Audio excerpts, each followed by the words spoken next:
When you work in a firehouse 7 blocks from the 2 tallest buildings in New York, you get to know every step, every staircase, every story. This morning, Jim, couldn't get too close to that razor blade. I'm James Hanlon. I've been a New York City firefighter for 9 years at Ladder 1 downtown.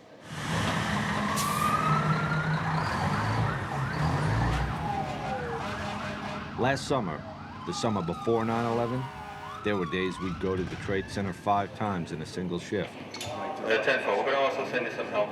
My point is, we knew those towers as well as anybody. But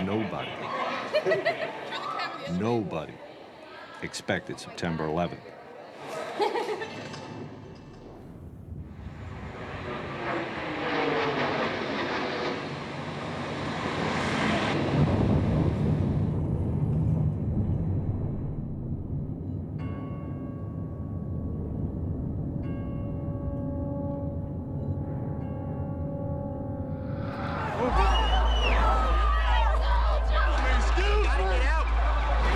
Go to the Trade Center.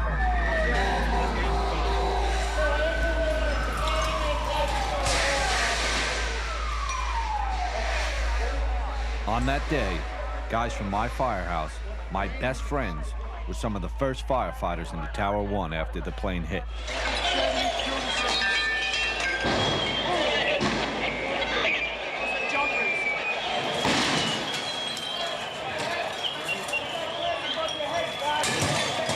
What they did that day, what everyone there did, was remarkable.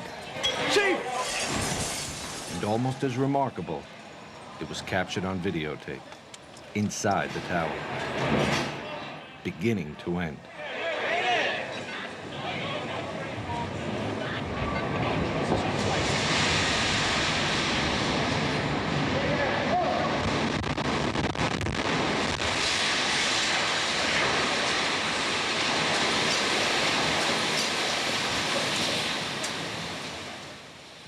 The tape was shot by 2 brothers, Jules and Gideon Naudet.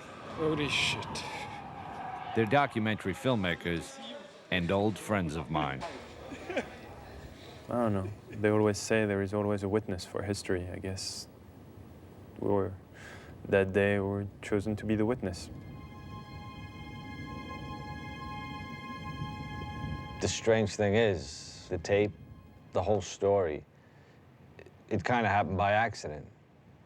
I mean, Jules and Gideon didn't mean to make a documentary about 9/11. We wanted to make a documentary about a firefighter. That's how the whole thing got started. 9, 10, 1, 2, 3. More to the point, the plan was to follow a rookie. On the job, we call them probies. The idea was to show how a kid, almost, become a man in 9 months. Which is their probationary period, where they have to prove themselves. Let's go, guys. Hurry up, get in the apartment. We teamed up, and by June of 2001, Yeah, we're going to make our way to the back.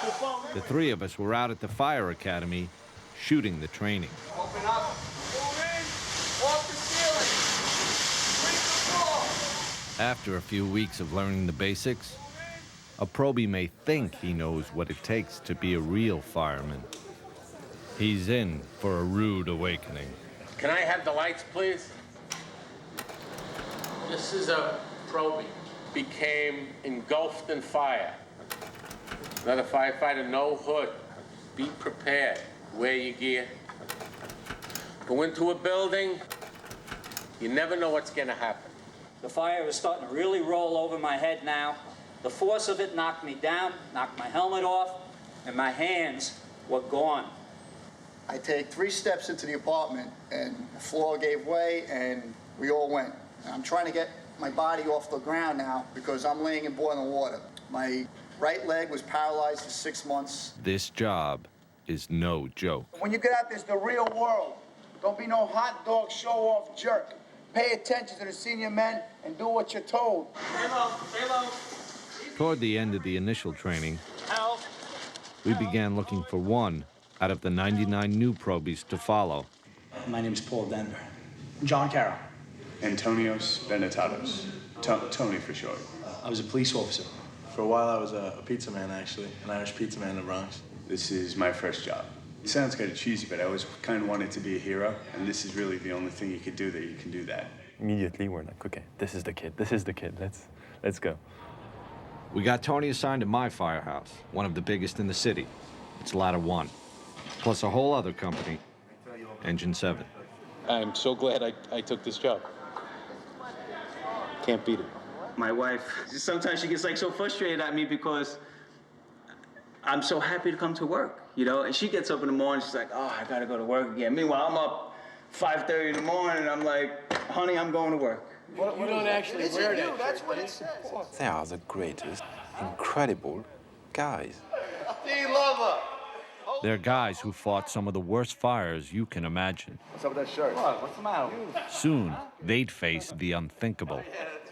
Question was, would Tony be ready? I'm terrified. This is what I want to do, but it's scary. I just hope I can do everything that I'm supposed to do, you know? Because I want to help these guys and I want to be a good fireman, but you know, I'm still worried about how I'm going to actually react when there's fire flying over my head. Here goes. What's your first name? Tony. Tony. You know you come in on Thursday, right? Thursday? I wasn't sure of that. Thursday night. I am now, sir. Do you need to sit down? Yes, sir. You Thank want you. to stop calling me sir? I'm a little bit nervous. All right. What am I supposed to do when I come in the morning? Anything I should know? Be on time. I want to make sure I do everything I'm supposed to do. Thing is, when you're a probie, what you're supposed to do We gotta do the sheets. We change the sheets in the mornings. is pretty much everything. More news and traffic coming up. It's 6:22.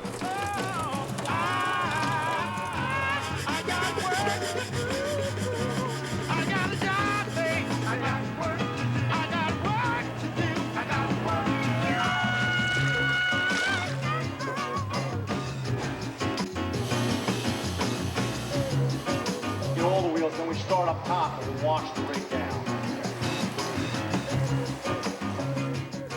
Probie rules. Probie always gets in the sink. Probie does not go in the TV room, ever. Probie makes sure there's always hot coffee in the morning. You have an iron at home? Actually, I do not, sir. You don't? No. Probie in a lot of trouble. Take two. I think I'm doing decently. You know, I'm still waiting for a fire, that's all. I'm just waiting for a fire. And I think that'll, you know, make a pretty big difference. Engine, ladder.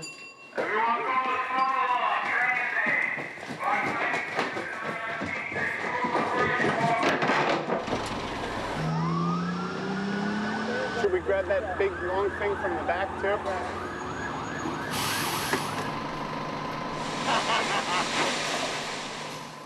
Thing is, guys say there's two kinds of probies. Getting closer. Black clouds and white clouds. When a black cloud comes to the firehouse, that probie, he brings all the fires in the city with him. White cloud, just the opposite. No fires.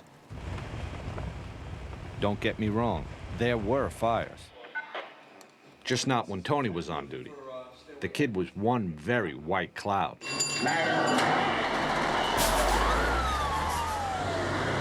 what do you say? Does it feel like fire today? Or, yeah?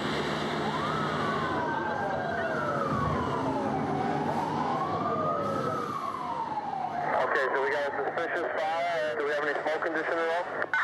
Negative. False alarm. What's going over there? So did you catch a job or not? No. I think it was just an elevator smoking. Tony was ready though, right? I was ready. Tony was nervous, of course. Terribly nervous. And as the days would pass, Tony, waiting for his first fire, wanted to prove to the other guys, and even more to himself, that he was going to be a real great fireman, Tony. I'll get back. the guys were not going to make it easy on him. No one was singling Tony out. We do it to every probie. We're gonna break your chops till you laugh about it. Right. Because that's how we do it. All We'll right. tease you to death until you start laughing. Right. No problem. You gotta love this stuff. No, Sooner or later, and you will. But before you can love it, you've got to learn it. Now, say you got up there now, got your helmet on, your bunker gear, and you got to get your mask on. How you going to do that without letting go? I don't know.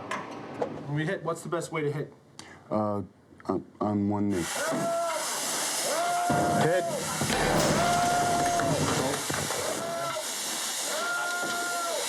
Hot here, hurry up, make a quick swing, it's hot. You gotta go under the bed, you go under the bed. The next time you do this for real, you're going to be more cautious. Right. You're fine. All I want you to do is learn to relax. All right. You got to remain calm. Okay.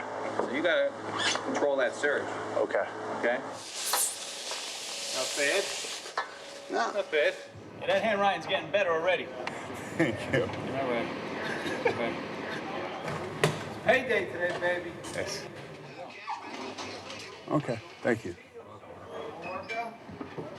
For 2 weeks, I got $672.25. Oh, you gotta be kidding me. You couldn't even buy a six-pack with that. Holy crap. It's starting pay, you know? If I wanted to get rich, I would have become a lawyer. But I wanted something that I'd be able to live with for the rest of my life. This I can live with. A lot of the guys feel that way. You need to get up in the morning and look yourself in the mirror and say you're doing something with your life. Somebody's in there, hit the door. You do your job, you risk your life to help people. And with time, you become part of a unique, extended family.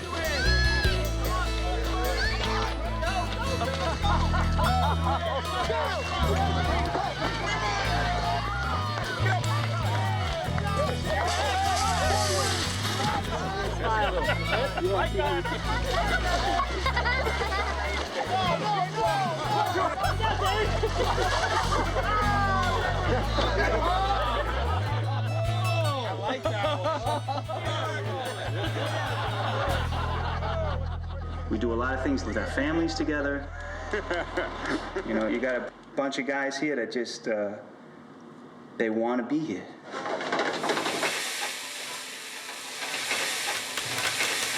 Just making some onions and mushrooms for the steaks. How you doing, Jimbo? Huh? You doing pretty good? Yeah? Look at the go. Ah, this is a good song here.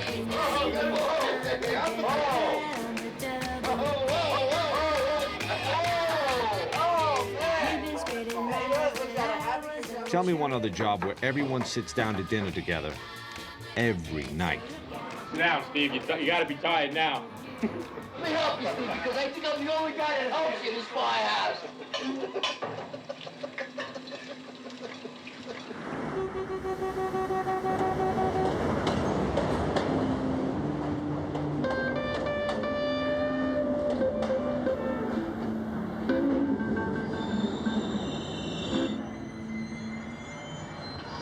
I knew it was you, Fredo. You broke my heart. It's been 4 weeks, I think, 5 weeks, something like that. And I'm still no fire. It'll come. Probably when I'm asleep and not ready for it. That's when it'll come. It's 2:30 in the morning, bro. You can sleep. You can. All right. Trust me. When the alarm goes off, they'll come and get you. Engine, ladder.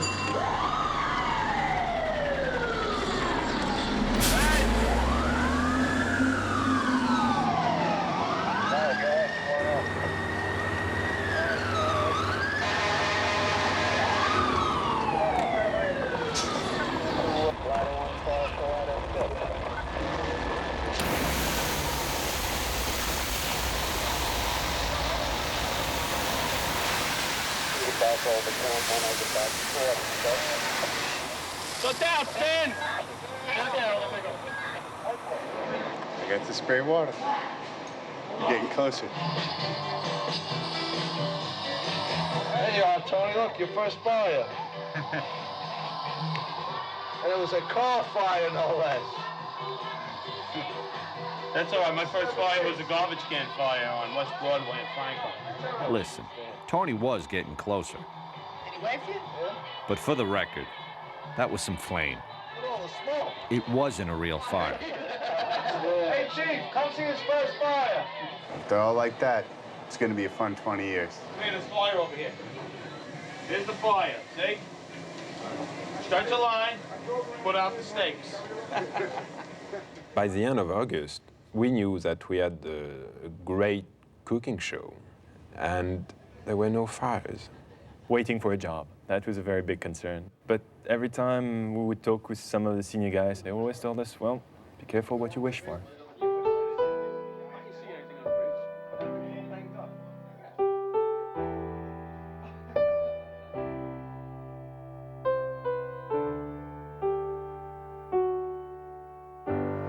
Yesterday, a 27-year-old firefighter, in Staten Island he was stationed, went to a job and he passed away.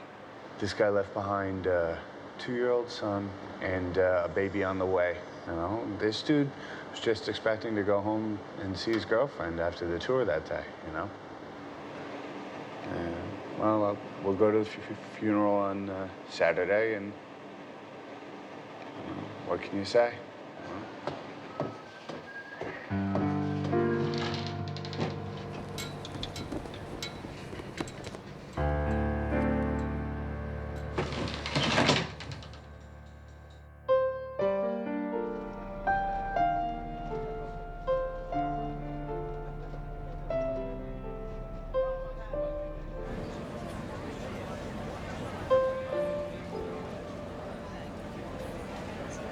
Detail, then hut.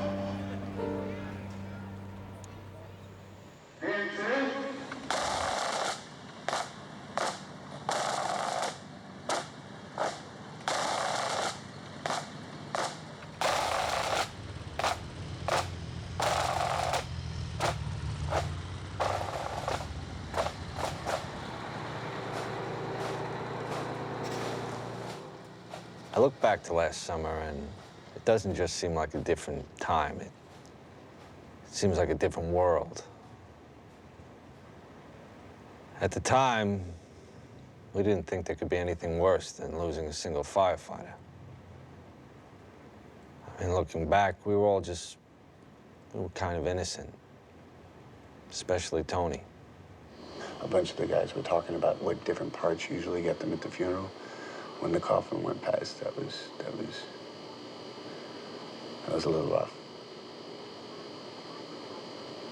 I don't know. I hope it's my last one.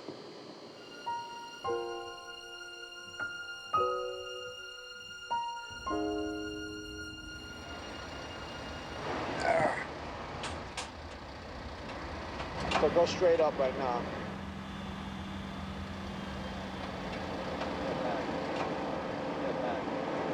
There's a lot of things going on at all times, you know? Shit's hitting the fan, the roof starts to collapse, you gotta get off. You know, you gotta really improvise. Right. You know what I mean? Right.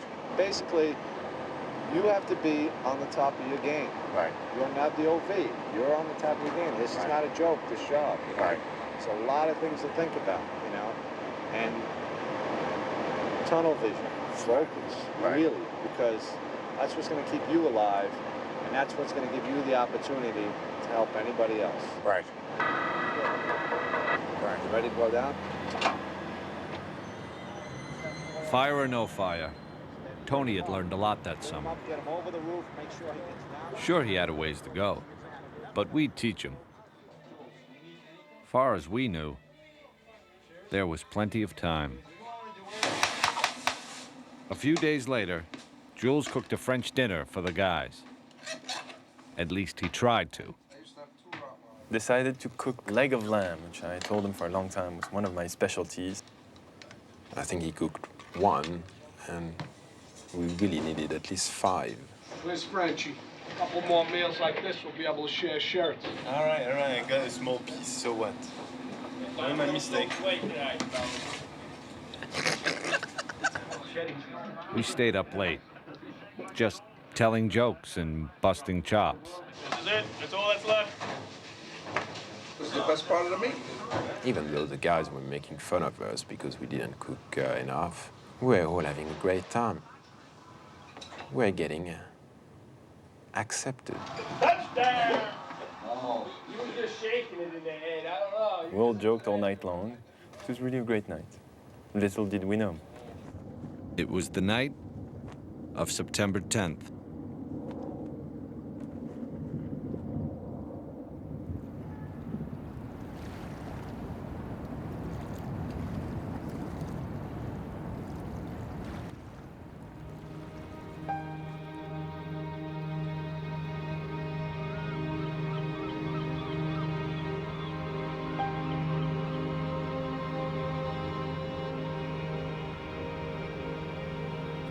It's going to be a beautiful day today. Sunshine throughout.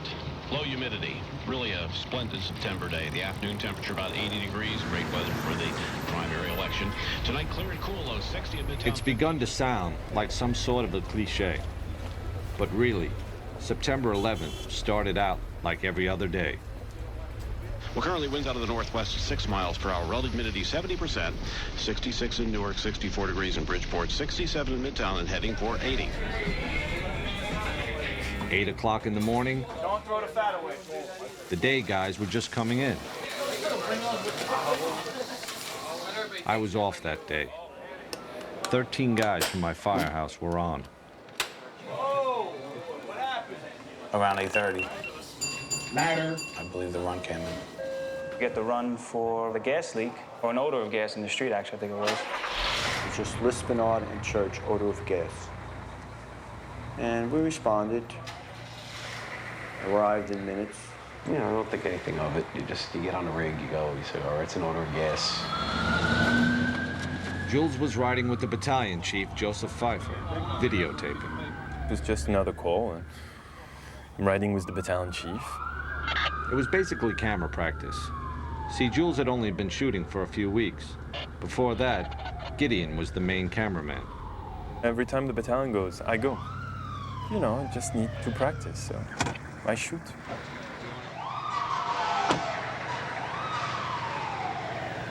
And I don't stop.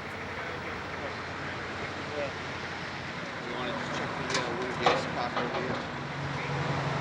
No, the gas main's right here. Right down. We checked the area with meters, and it was kind of routine and pretty simple.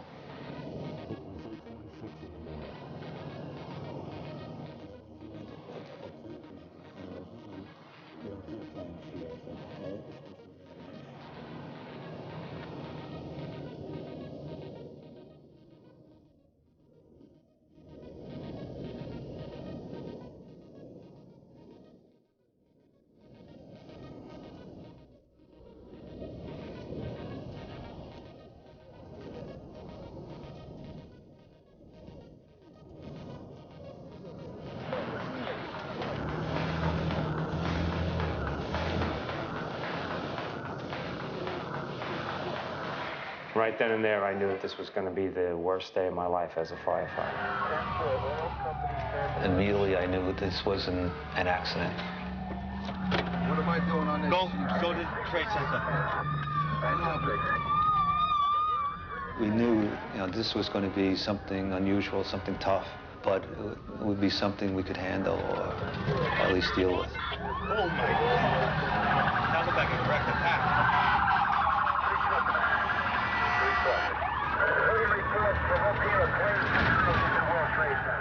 Chief Pfeiffer made the first official report.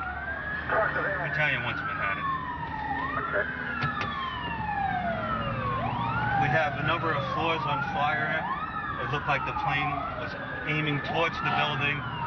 Transmit a third alarm. We'll have the staging area at Vesey and West Street. Yes, sir. probably a 2-minute ride, but it seemed like it was forever because there was a lot of things going through your head. Felt sorry for the people, the people who started the building. What was going to happen, nobody had any idea. We've never experienced something like this before.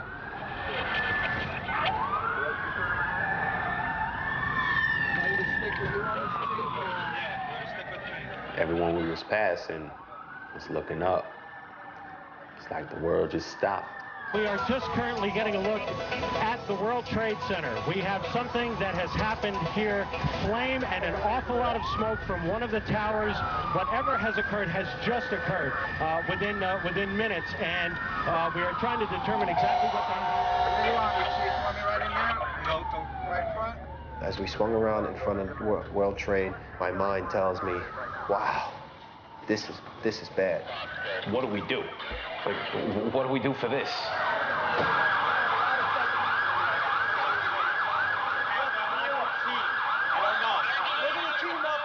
We park right under the awning of One World Trade Center. Chief Pfeiffer puts his gear on, and I remember asking him, Chief, can I come in with you? I want to come in with you. And he says, yep. Yeah, you stay with me. Come in with me, never leave my sight. We got the can. I go in, and I hear screams, and right to my right, there is 2 people on fire, burning. I just didn't want to film that. It was like no one should see this. Pfeiffer was the first chief into the building. Right away, a guy from the Port Authority told him the damage was somewhere above the 78th floor. But all you had to do was look around. It was obvious. Something had happened right there in the lobby. You just saw that all the windows were blown out. The lobby looked like the plane hit the lobby. Later, they figure out that flaming jet fuel had shot straight down the elevator shaft. All of this damage was done already. People was all over the place.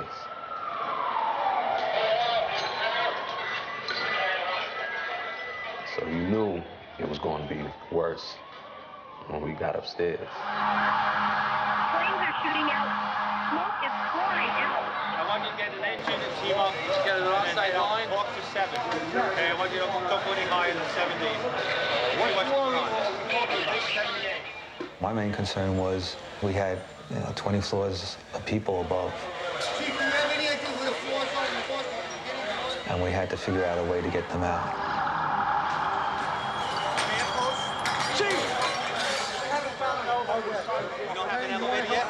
As it turned out, we had no usable elevators.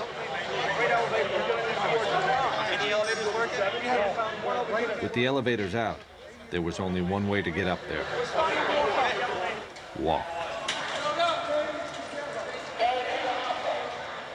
Companies come in. You see them with a concerned look on their face. And they're sent up.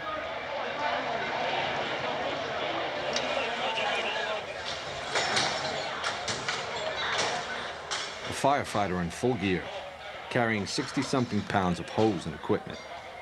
Takes about a minute to climb one flight of stairs. These guys were looking at 80 stories just to get there. Then they'd start working. I felt the mood that we were going to put the fire out. Everyone seemed to be confident. I know I was. You basically looked at it and said, okay, we got 10, 20 stories of fire. We'll deal with it. We'll get up there. We'll get to it. There are fire crews just screaming into this area from every conceivable direction. By this time, some of the top chiefs in the department had joined Chief Pfeiffer, running the command post, sending guys upstairs. Every time I looked around, it was new faces. Some that I recognized, I had seen Chief Pronti, great guy, white hair, mustache, the perfect grandfather that you'd like to have. Remember seeing Lieutenant Fody, who was working with 9 engine. Said hello and then started going up. Another of the men who went up was Lieutenant Kevin Pfeiffer. He was in charge of Engine 33, and he was the chief's brother. I just remember we both looked at each other, said a few words, but it was more the look with a real concern that this was going to be something tough. It's going to be a tough job. It's going to be a long job. They'll put it out. That's what they do. The last time Jules had seen his brother was an hour ago, at the firehouse. Far as Jules knew, Gideon had followed Tony, the probie, into the tower. When we had left for the odor of gas in the street, for me, it was in the engine. And then when we arrived to the trade center, he went up immediately with the guys. So for me, my brother is going up the stairs. It turns out, Gideon was with Tony. Engine 7, ladder 1. This is firefighter Benetados. But Tony was still at the firehouse. Yeah. No, I was off duty. And now he'd been ordered to stay there. Everybody's been recalled. All available units must come back to the firehouse.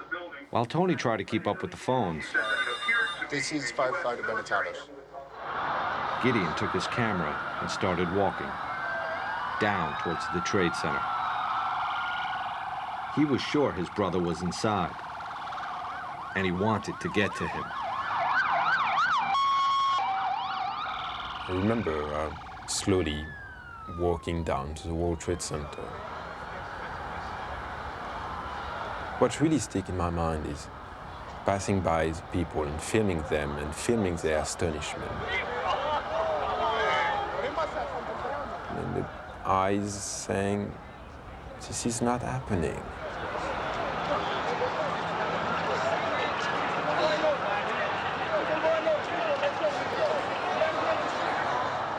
I remember tilting the camera back and forth between the people and the tower in front of me.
Mayday.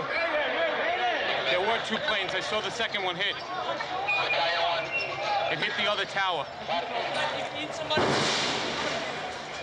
All we knew was that a second plane hit, and we had a lot of people trapped. Stay together. Stay together. Let me know what's going on. We're just going to have to walk in. One way to go. Second plane is with motherfucking. Now the Chiefs would have to set up a whole other operation over in Tower 2. I'm gonna send him up. I get no chief up there.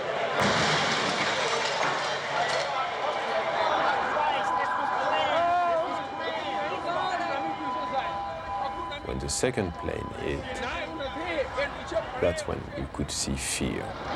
Both of them are on fire. You could see it in everybody's eye. Tell your co-workers to with you. There were people from all over the world in these streets. different colors, different languages. On those few blocks between the firehouse and the World Trade Center, the entire world was there. So two aircraft. The first one on one World Trade Center. The second one just happened.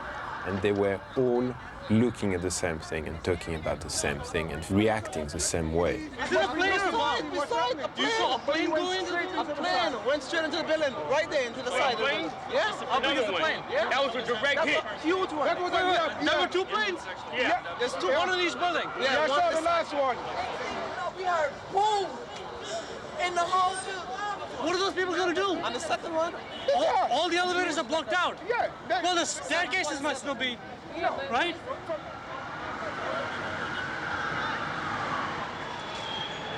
Stairs were crowded. People were coming down burned. Upstairs in Tower 1, the guys from my firehouse were now 10 floors up and climbing. If we did talk, it was to the people coming down, trying to comfort them, tell them it's all right, get out, stay calm. I wound up finding a woman in the C staircase. Her arms were all burned. She was just sitting there, basically in shock. So I picked her up under her arms, and I put her in with a group of guys, and I asked the group of guys to, take it down. I spoke with one person. I think the highest floor that I had heard was about a survivor from the 80th floor coming down. So we know that that was intact. We knew it was going to be a long haul getting up there, and you had to try to conserve as much energy as possible, if that was even possible. I'm hot.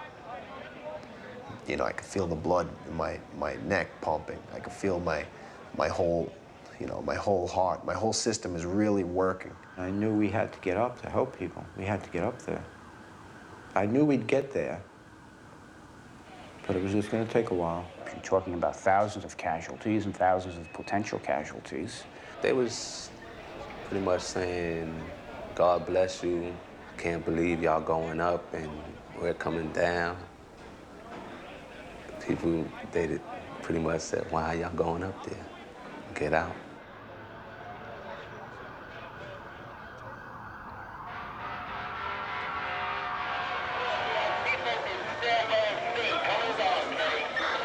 Their concern was to get everybody out. That was the key. As much people out as possible.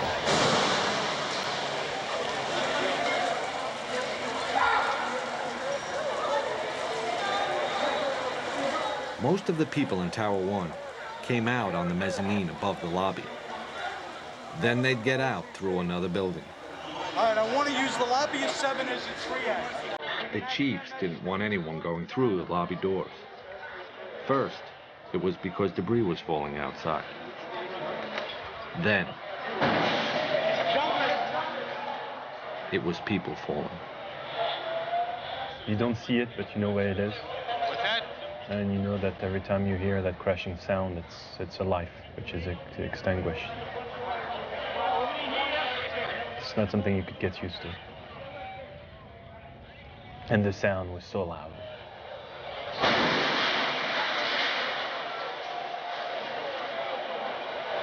I just remember looking up, thinking, how bad is it up there that the better option is to jump?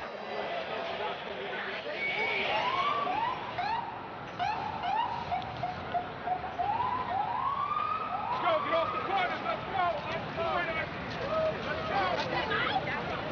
Like something out of the Tower Inferno, like a movie.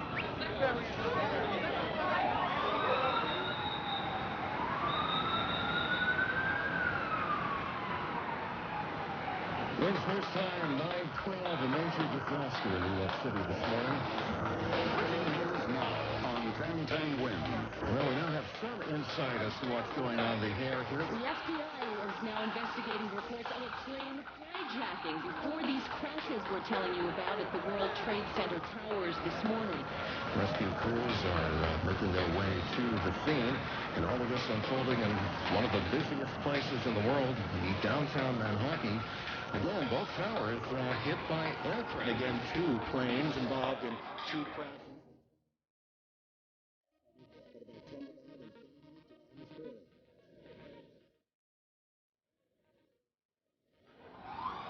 pieces of the building and the planes actually landed blocks away. Gideon was walking with his camera when he found a chunk of the plane engine that had crashed completely through Tower 2. Don't be kicking stuff over here. This is evidence. No, you don't kick it. All right, just get out of the area. Just go. This is evidence. You're kicking stuff. What's the matter with you? That was as close as Gideon would get to the Trade Center, without a firefighter anyway.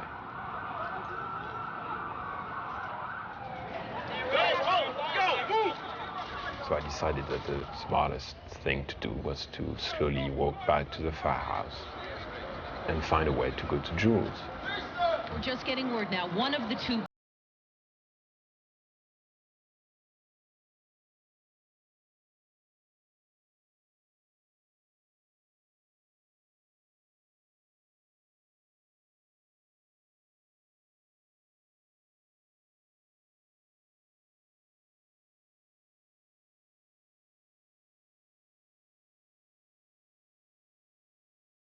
Arriving back at the firehouse, and Tony is still alone, and he has no clue of what to do.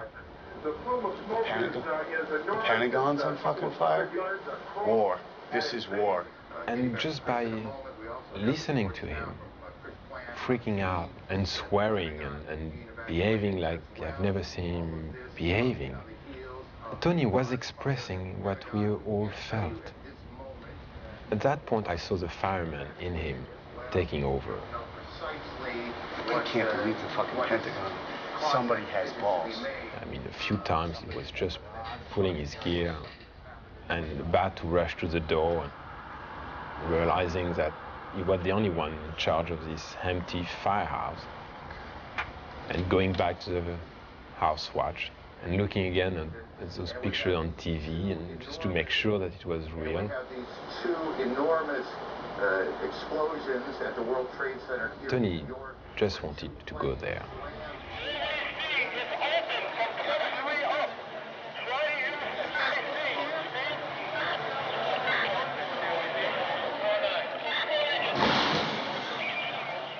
In the lobby, the chiefs were trying to run the largest rescue operation any of them had ever seen. With next to no information coming in from outside. You got a phone that's working? I think the entire world knew more than we did. Everybody had seen the attacks. Everybody had seen the tower burning. De New York, un avion s'est encastré dans une des deux. Had seen the Pentagon. For us, we didn't have a clue of what was going on outside our lobby.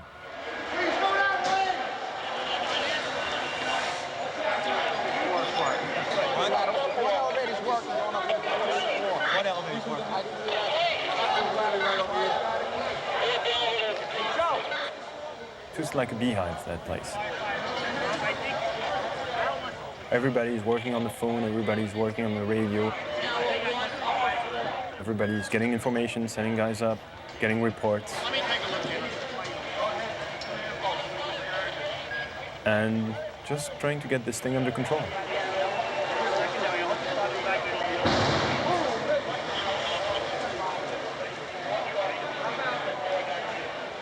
At one point, there was even a rumor a third plane was heading in.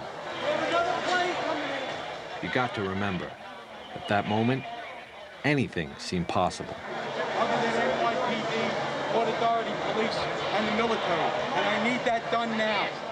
Motherfucking plane.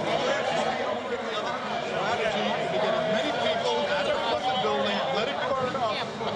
We ain't letting you We got a lot of people with us, especially we got to get these people out. That's the priority. On top of everything else, just talking to the guys in the stairwells was tough. Fort David to Battalion 7. The tower's internal communication setup had been knocked out by the crash. That left fire department radios. Suddenly, you have hundreds and hundreds of firefighters that have radios.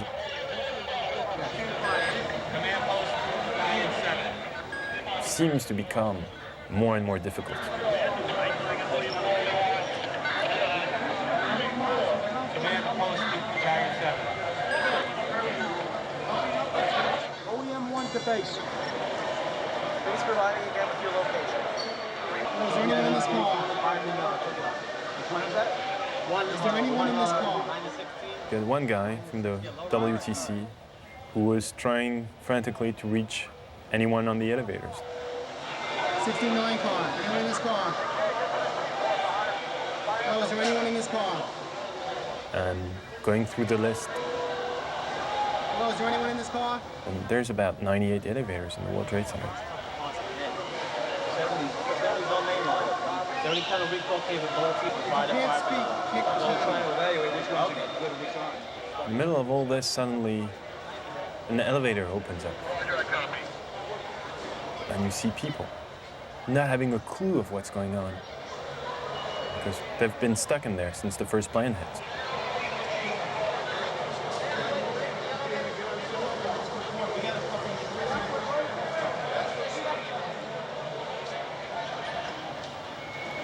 I was seeing the look on the firefighters.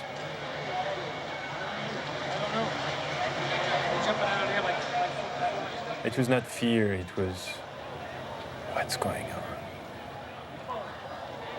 Disbelief. That made me panic a little bit. That made me panic.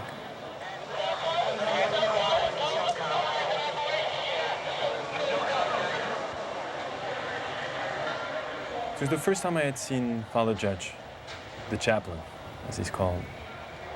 He was in the lobby with us, and I could tell that he was praying.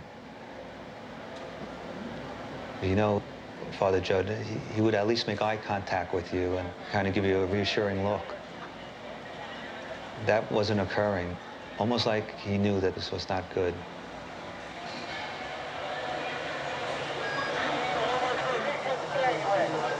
This is a dangerous way to go out.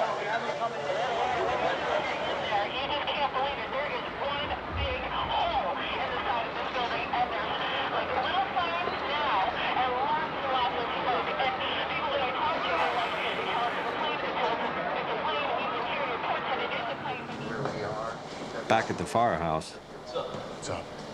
off-duty guys were starting to show up. You know, we're just waiting right now. What's that? We're just waiting right now. Tony he just had one thing in his mind. This is bad.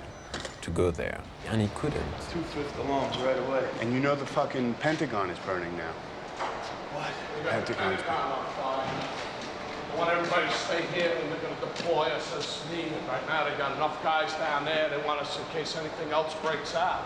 And that's when Chief Burns arrived. I need a cup of coffee. Larry Burns joined the fire department in 1957, retired a battalion chief 3 years ago. I couldn't wait. I had to get down there because you know what? They're my firefighters. It's my building. It's my city. Leave your gear all together, get a flashlight, and a bottle of water. Okay. Told the probie, get your gear, let's go. I remember Tony asking me to bring him some gloves, medical gloves. Grab a box of gloves. Go grab a box of gloves. And by the time I found them and rushed back, they were gone. The probie and the retired chief were lost in the crowd, headed down to the Trade Center. Oh, Lord. I think at that point, the lobby was pretty empty. There were just a few of us in the lobby, and we were discussing tactics. This is Tower 1. This is Tower 1. Put a big 1 here. Some of the outlying companies didn't know what Tower 1 was and Tower 2. So we were just trying to help them out by writing it on the desk to make it obvious to people. It was just before 10 o'clock, a little over an hour since the first plane hit.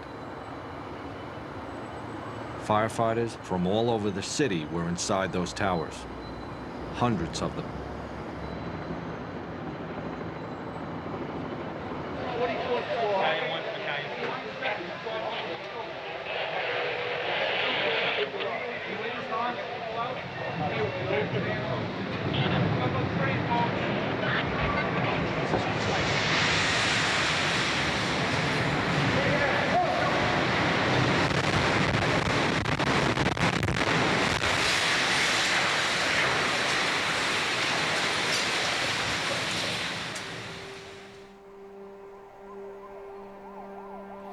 A situation that started bad just gets worse and worse and worse. The World Trade Center, South Tower, which was hit by a plane and racked by an explosion approximately an hour ago, has totally collapsed. What happened?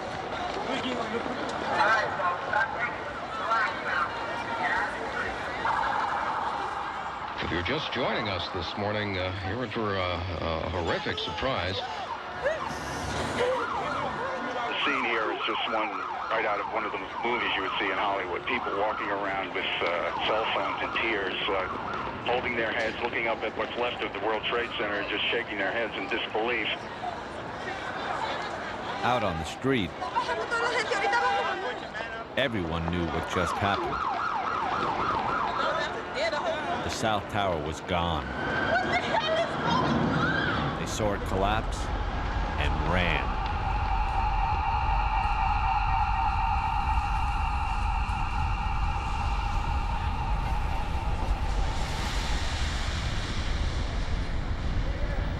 I waited. Time slowed down and everything became pitch black. Everybody all right? Yeah, I'm okay. How's the way out of here? And then realized, okay, I'm not dead. Yeah, right here. So let's turn on my floodlight on top of my camera. All right, come on down this way. Yeah, let's get out the way we came in.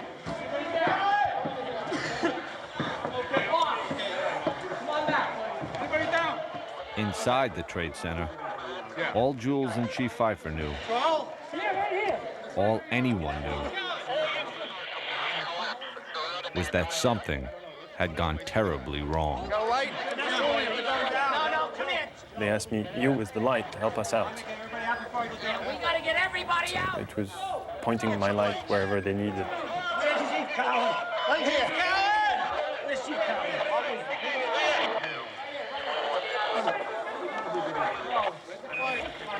I remember seeing Chief Pfeiffer. Command post from Tower 1. To all units. Evacuate the building. Command post to all units. He gave it right away, very calm, didn't wait. And it was, for him, it was a precaution. It was, okay, something wrong is happening. Let's get everybody out. Where's that flashlight? From the tone of his voice, I knew that it was no normal thing. I knew it was time to leave. I remember saying to the guys, well, we're on our own now.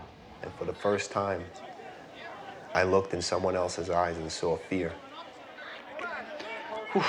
which you don't see with the firemen. We orderly evacuated. It was such a long walk, 21, 17, 16, 15, 14, 13. I was going down the stairs. I can remember a fireman resting on the landing and telling them, you know, we've heard a mayday, get out of the building. And, I don't think a lot of them, I know for a fact, did not take it serious. You start to feel your anxiety build up. And take a deep breath, and you say, it's gonna be all right. Let's just keep going. Our brothers ahead of me, brothers behind me. We're in this together, we're fighting together, and we're gonna do what we have to do. Sarge? Hey, Pete! Come on, Pete! I was not even consciously filming. I was just had my camera by my side and pointing the light wherever they needed. Needed my light to actually help someone, and then I realized it was Father Judge. Hey, guys, here, we need a hand here. We saw him lying at the base of the escalator where we were. And I removed his white collar and I opened up his shirt. And I remember checking for his pulse and realizing at that time he was gone. All right, we got 4 guys.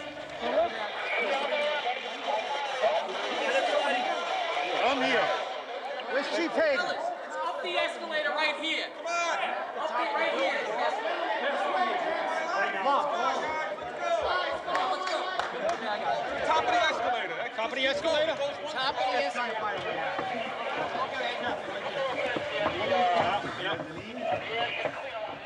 After that, We had to figure out how to get out of where we were.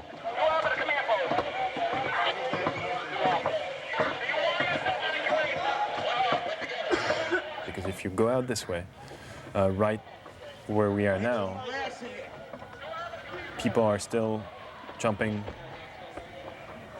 debris is still falling, and it's too dangerous. You cannot go out this way.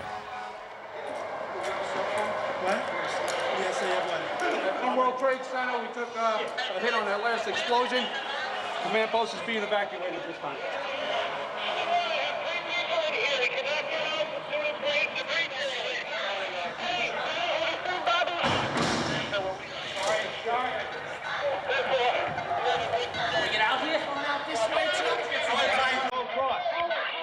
Chief Pfeiffer tells the people carrying Father Judge, okay, stay here. Which way? I told them that I'll be back and wait here, and I'll see if the bridge is still here. Chief Pfeiffer went to check one of the footbridges leading out of the Trade Center. If it was still standing, it'd be their best way out. What are we gonna do? Go home. There's no way to get home.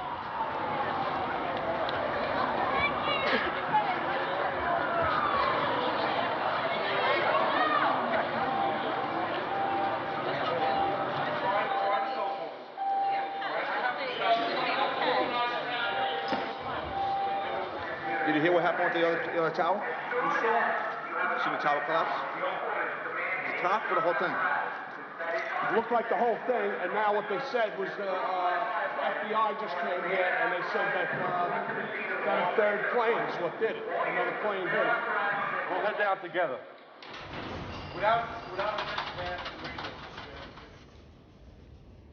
And now I wonder for the first time if Julie's still alive. I never thought about it before. Honey, it's a terrible, terrible day. I'm sure they're happy. I realized that Jules could be dead that very moment. And I was feeling so responsible. I was the one who put him in this situation.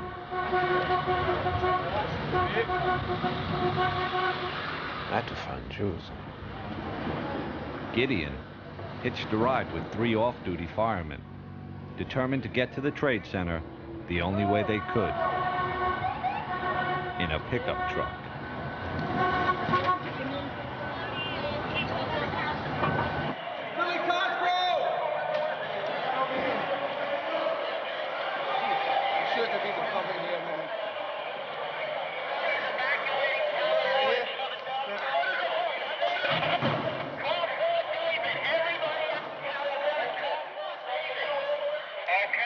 Battalion 1 to Division 1.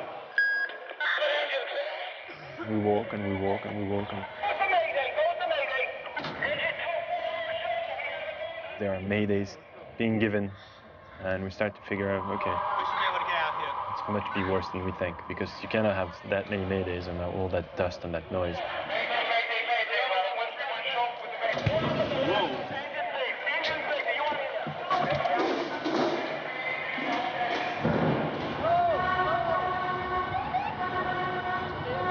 That's when I felt the danger for the first time. It was all around you. I mean, every single cell of your body was telling you, you should not be here. The scenery was radically different. I mean, it was this white powder everywhere. Just a few people here and there. Take yourself as mask. Get masked, we get an extra cylinder, and then we're gonna go in. And this kind of silence.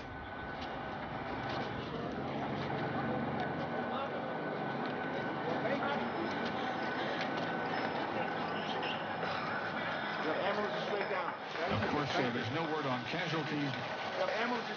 But suffice to say, the loss of life presumably profound.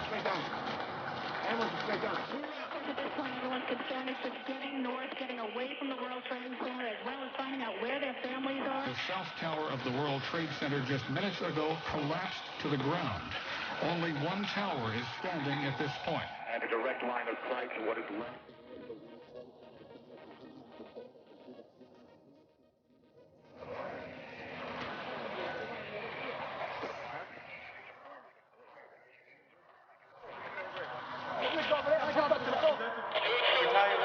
Calvin.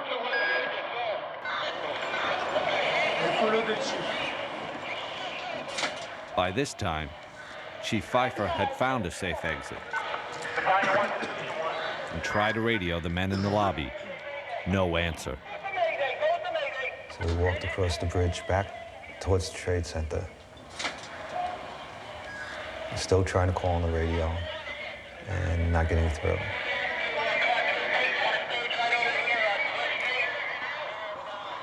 The guys that we had left there, they're not there anymore. They had already gone out another way, carrying the body of Father Michael Judge down the street to St. Peter's Church.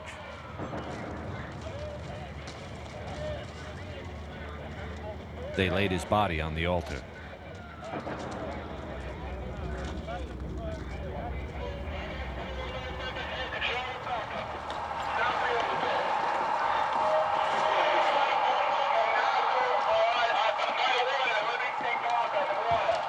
The chief, his aide Eddie Fahey, and Jules walked outside, underneath the footbridge they just crossed, and into a scene that none of them could even comprehend.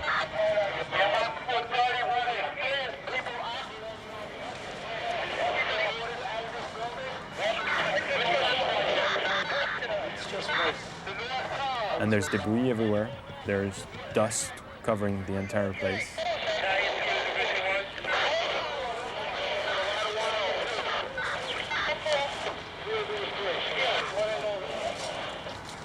And we look, and the tower's here. So we say, okay, probably it was something else. The tower is nice, it's standing. The other one, we can't see it, but it's probably just, on the other side, and no one tells us. We have no clue. Where the Trade Center was just covered with smoke. And that's not unusual for a fire, to have a building disappear behind the smoke.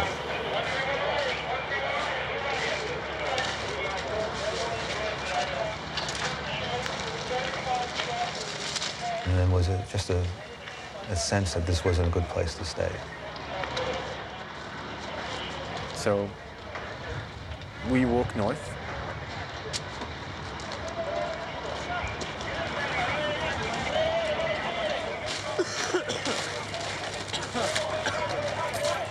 Just trying to figure out what took place here, and then try to gain some control.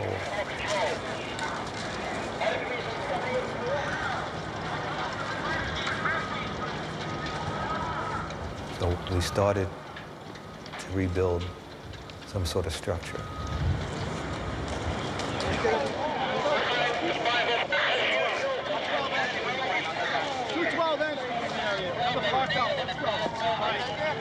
We got everybody out of the lobby. Within the lobby. Chief Pfeiffer's priority was to set up a new command post and find his men. Right now, they were coming down the stairs. At some point, I started to run. I don't even know if I was touching stairs on my way down. When I got about to 3 or 2 is when I started to think of my family, So I gotta get out of here. When we got out to the lobby, it was unbelievable. Nobody was around the command station. There was nobody at the command station. It looked like the end of the world. I joked about it. I said the command post was abandoned. The board was set up and nobody was there. I said, oh, this is not a good sign.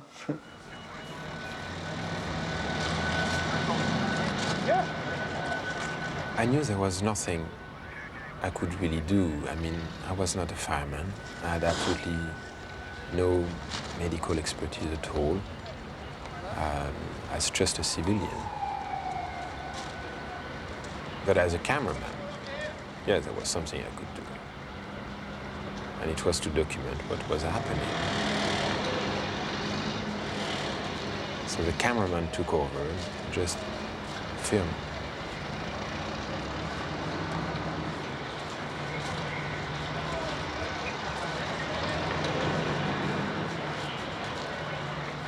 Gideon had made his way as close to the tower as he could.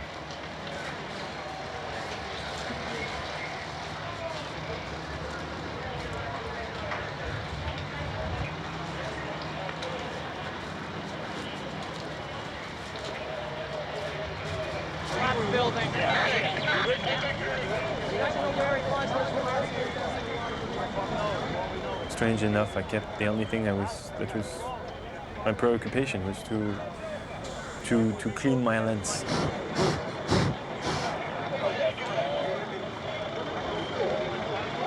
I don't know if it was a way for me to try to focus on something so I can stay away from the horror of the reality, but that was just my obsession. My lens needs to be cleaned.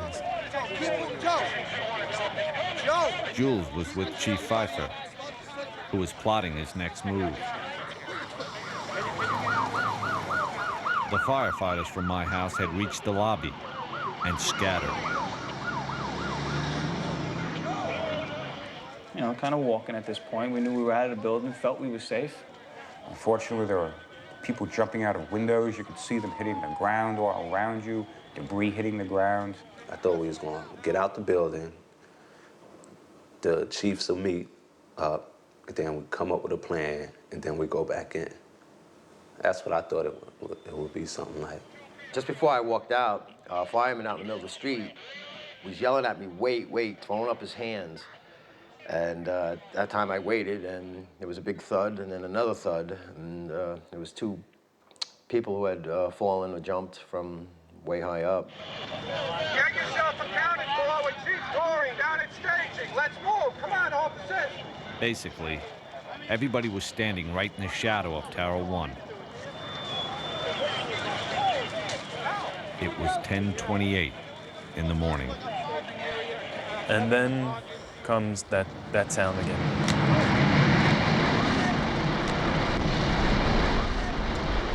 And I don't even have time to think at that point. I just run.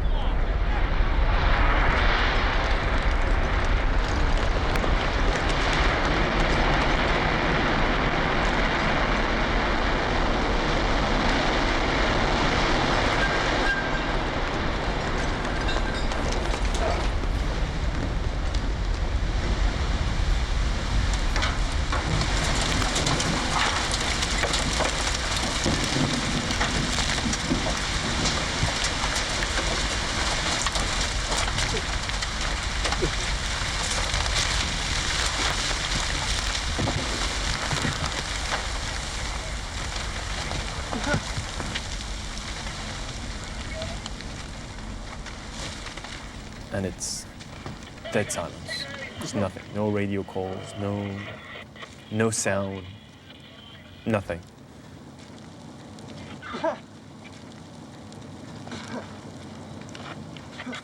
And I feel the person who was on top of me get up. Get out of here. You with me? Yeah.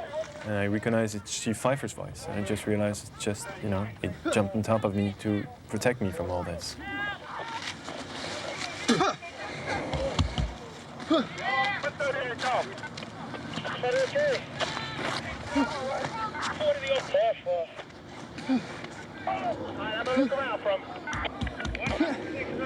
Chief Pfeiffer said, okay, let's go now. And we get up. The dust starts to clear because the wind was blowing in the opposite direction.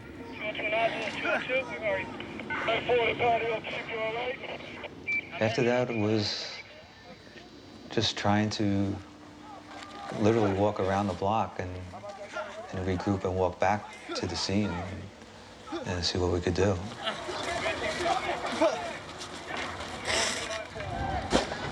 Less than a block away, Gideon was still in darkness. The pounding stopped, and you realize now that you just can't breathe anymore. We need help! Let's go before the car blow up! Come, keep this way! Let's go before the cars blow up! At that point, I realized that I was going to die. Let's go! We're over here behind the issue truck! This way! Keep shouting! Right here! Come to the truck! Come on, we gotta get out of here. Let's go! You gotta fucking move, man. This way! And the only thing I could think about, it was Jules. And I remember telling myself that if I would survive that, I would be a better brother. Yeah, let's go, you can make it. Help him, help him! Quickly! It's right here! He weighs 400 pounds, dude. You get over here. We're not going to leave here. He's not standing. You need to come over here and fucking help. The last person Gideon had filmed was now lying in the middle of the street. Grab his leg. Buddy, where's it up? This guy must have been standing outside in the street when everything collapsed. And he survived it. And with the help of an FBI agent, he walked him to safety. And we can't see a thing. You have to walk, sir. You have to walk. You're almost there. Almost there. Come on. Yeah. And he would pass out every second. So it was very difficult to carry him. Thank you. No. Moses! Shit. Do you have some water, something to drink? Thanks. Open your mouth, because I need the water too. Open it out. Thanks. I had been in this street 3 times in the last hour. The first time, it was full of people. The second time, everybody was running away from it. And the third time, getting out of the last collapse, there was just nobody. And everything was white. Everything was covered by the dust.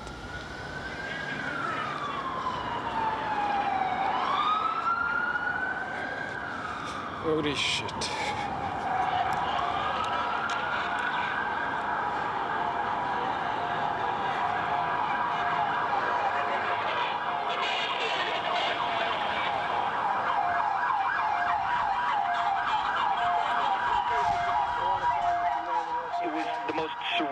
Scene I have ever seen. I cannot describe what took place. It is a scene just not to be believed. The smoke's still billowing. What we do have is a lockdown. You can't get in, you can't get out, you can't go up, you can't go down. I see that I'm still in the middle of the street, and I see there is a little deli. It seems to be open in the corner. Yeah, we're getting on too now. Oh, okay. Come on, guys.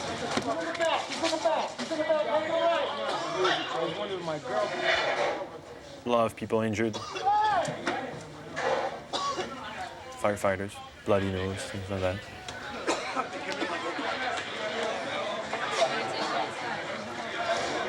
And then it hits me, but now where is my brother?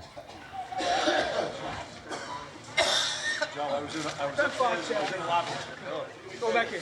I start realizing that I've probably lost my brother.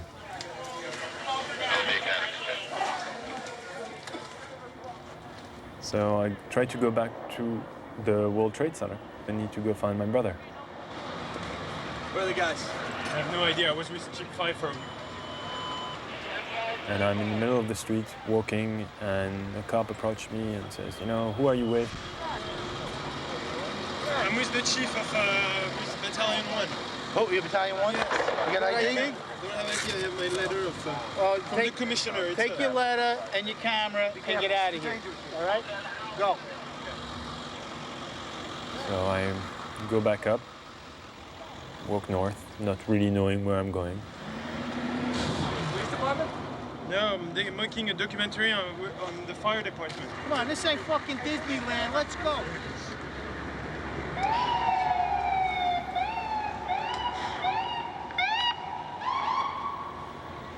And after a while, I said, you know, there's nothing I can do here. I need to go back to the firehouse. Maybe they'll have some news. And No. maybe he's already back there. But at that point, I think he's dead. And it becomes too overwhelming.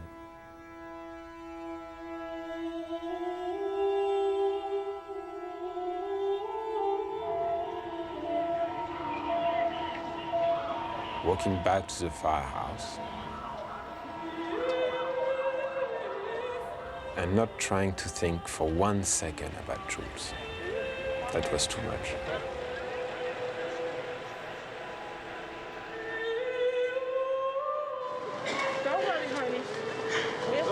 Everyone's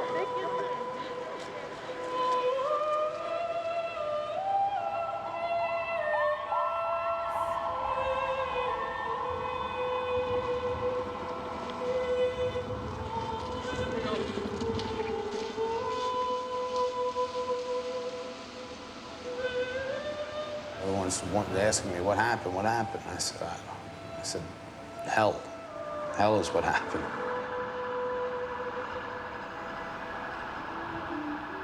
It just came down, and it wasn't supposed to come down.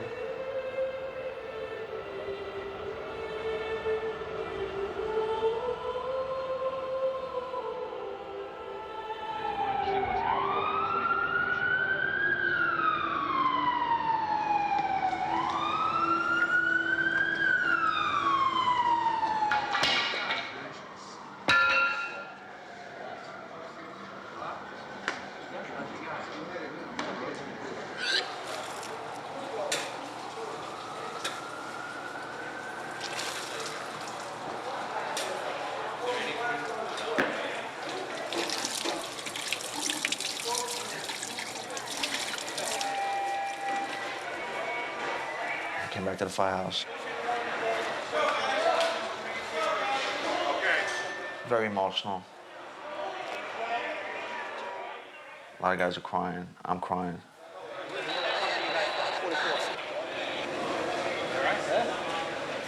Where the fuck are you? I couldn't get back in. They won't let me off. Well, leave the oxygen here. Hold on. Still, we don't know how many guys are missing. Down here looking. I got thrown into 2 ambulances. We bolted, we ran. I never got so many hugs in my life. They were glad to be alive hugs. It was a great thing to know that people were surviving this. I thought you guys were dead. Not the only one. I thought I was dead. We lost so much in that 2-hour period. How you doing, all right? We felt like we got the hell kicked out of us. Shot, I don't know what to do, man. Go back down there or what? Fucking get shot. Is everyone okay? You guys were in the building? Yeah. So many thoughts and emotions, and we got to call our loved ones, tell them we were okay. You made it out. You just made it out. I'm never so happy to hear my mother's voice.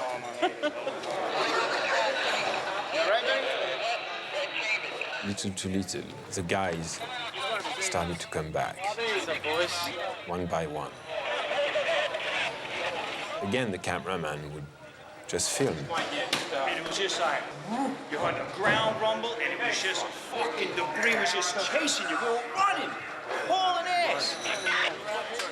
So it was just filming them coming back and asking them if they had seen Jews. And nobody could answer this question. What's happening, brother? What's up? It was extremely frustrating and annoying. One guy from the firehouse came to me and I asked him, have you seen Jules? Do you know where he is? And he looked at me and he said, yes, he's behind you.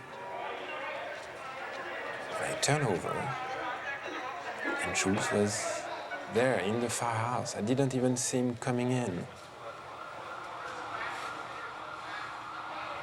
And it was like meeting for the first time.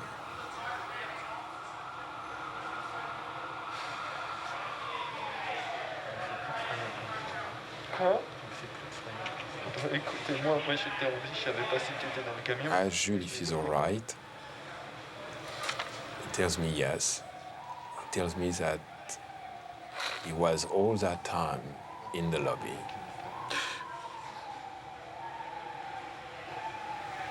I never thought I was so happy to meet my brother, that's for sure.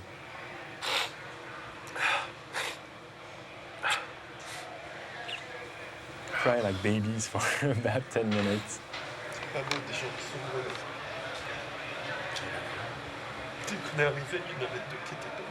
I tell him, I know now what it's like to think you're going to die.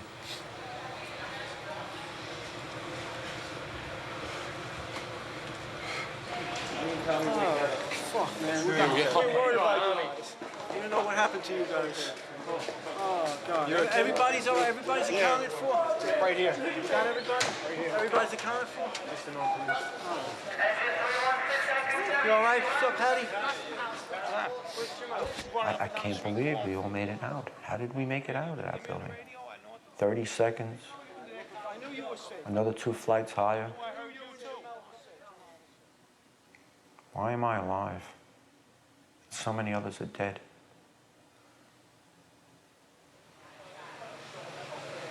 Got down to the lobby and we saw they abandoned the command post. We knew we were in trouble. We came down. It was much worse than it was when we went up. Yeah. Right? We went up and they had everything set up. We came down. It was desolate. It was like, holy shit. We came down to the lobby. It was like the first thing that was. There was nobody there. Where the fuck? What did we do? We made it outside. We made it about a block. We made it at least 2 blocks, and we started running, floor by floor, instead of popping out. It was if they had detonated. Yeah, as if they were planned to take down a building. Boom, boom, boom, boom, boom, boom, boom, boom. All the way down. I was watching it and running. Just ran up West And then you just sort of this cloud of shit chasing you down. Couldn't outrun it. West Street. I couldn't outrun it. So what'd you do? I jumped behind a battalion car. I hit under the car. I was just waiting to die. The scene here is reminiscent of a nuclear winter. Right now, everyone is walking around with masks, covering their face. There's people just wandering the streets, covered in blood, covered in plaster. They were near the site when the buildings collapsed. We're on about the 20th floor. I hear this fucking rumbling, and I guess that's when 2 came down. I guess it hit 1, crushed out the Marriott, whatever. We're right. Oh, we're fucking dead. I guess the best way to sum this up is the World Trade Center is no more. Sit down.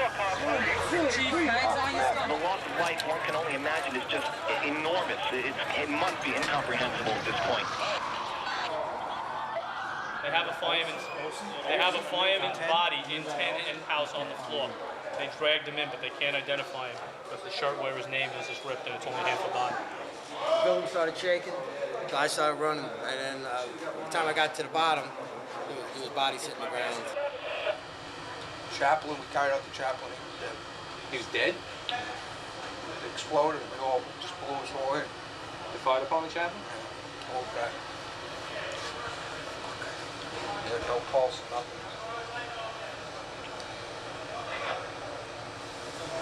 The way we lucked out, we were in 1. 2 fell first, and then they told us to get out. 2 fell first? 2 fell first. Yeah, I can't figure this out. When you guys came, it fell while we were in the building. Yeah. That's why we were lucky. When you guys came out of the building, 2 was already gone. Yeah, 2 was gone when we came out of 1. Watch it on the news. 2 fell. 1 didn't fall first. That's why they were getting us out. The United States will hunt down and punish those responsible for these cowardly acts. I'm going to want a list of the New York City firefighters and officers that are willing to go back to work again. Okay, we probably won't be leaving for at least a half hour, but I want to get a list. And then Yeah, I don't know why myself and the other guys were picked to survive this. You're gonna need masks down there. In a way, I feel that there must be a reason. And then we'll leave as soon as we get the order from division. What am I supposed to do to earn this? It's not easy being a survivor.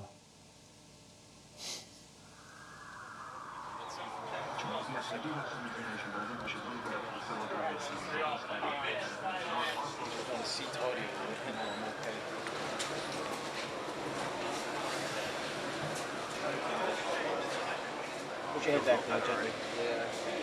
Okay? Yeah. Oh, that day changed everything. I think I got fibers in there. You got fibers in there. When I came back that day to the firehouse, one firefighter came to me and he said, you know, yesterday you had 1 brother. Today you have 50. Good to see you.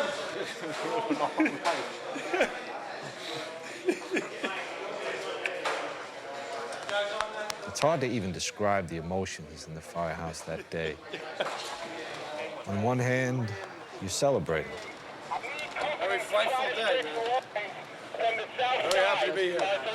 Somehow the guys from our house, they got out.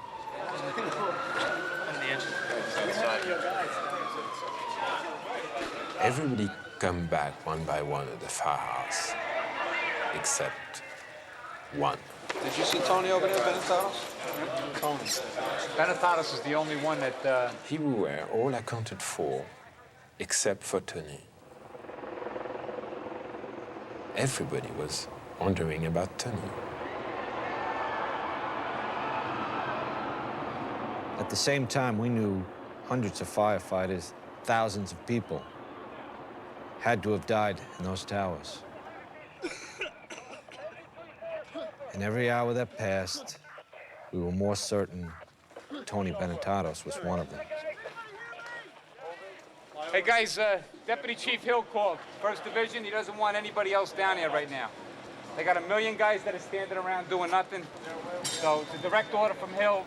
I'd come in from home, and yeah, we were ordered to stay at the firehouse. But the truth is, the guys had to go back. Had to start digging for survivors. That fucking mentality, get in there, get in there, get in there, get the people out. It's bred in you, it's programmed into you. I had to go back and find the kid.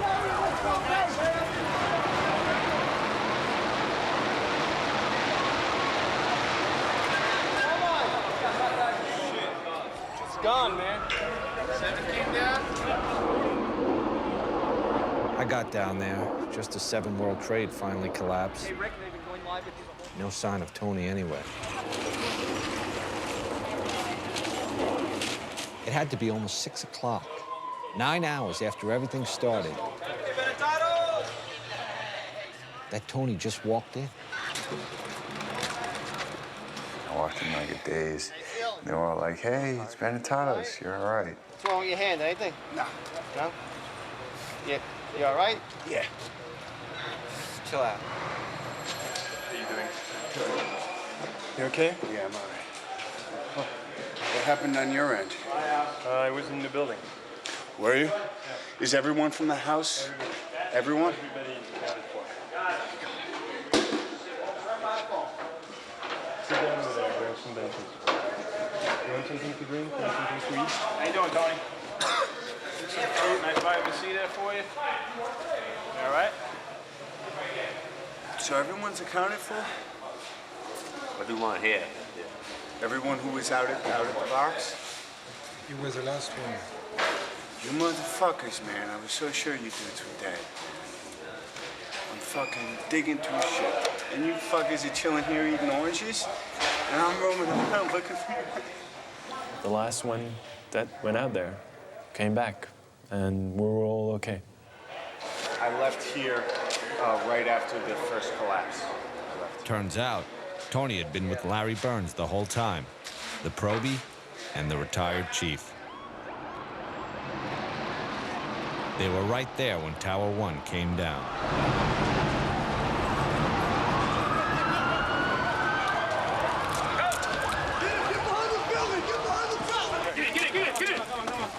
We go into the various surrounding buildings. Hello! Anybody in the street? Hello! Come to the light! Trying to calm people down. Stay where you are. Stay here until you hear different. Directing people to go to the Brooklyn Bridge to get off the island. Everybody, please evacuate the area immediately. There's people crying. People injured. The one that sticks out in my mind is there's a guy, his arm had looked like severed here, and he was holding his right arm and his left as he was running. And he was screaming as I was hiking, I need a medic, I got a bad bleed. You know, and that kind of shocked me. We kept going. I checked all the rigs. There were rigs crushed, paramedic trucks covered with rubble, flipped. Fires burning everywhere, huge fires. That whole day, I just searched through rubble, lifting things up, checking underneath. It was hard for him. It was very hard for him. He's only been a firefighter for, a couple of months. But he proved himself that day. To all the guys, yeah.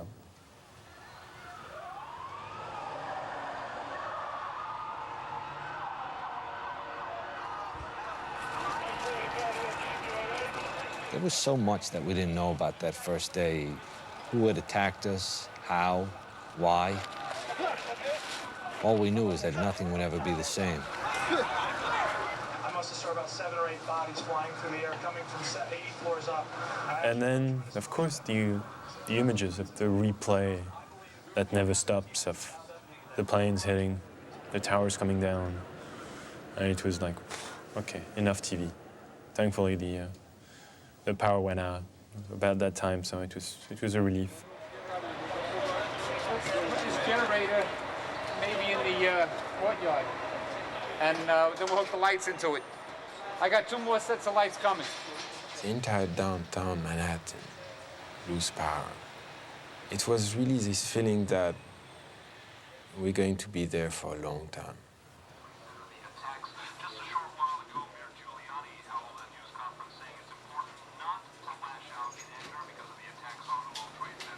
At the firehouse that night, we just tried to take it all in.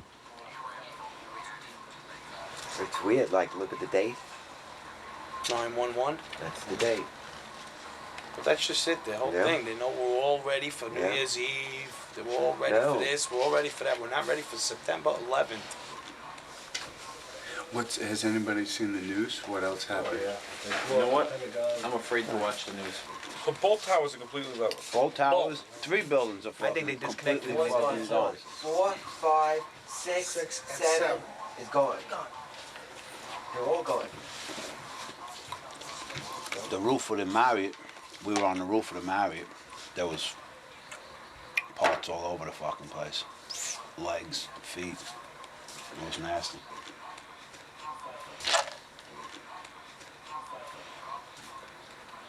You all right, brother? Yeah, I'm all right.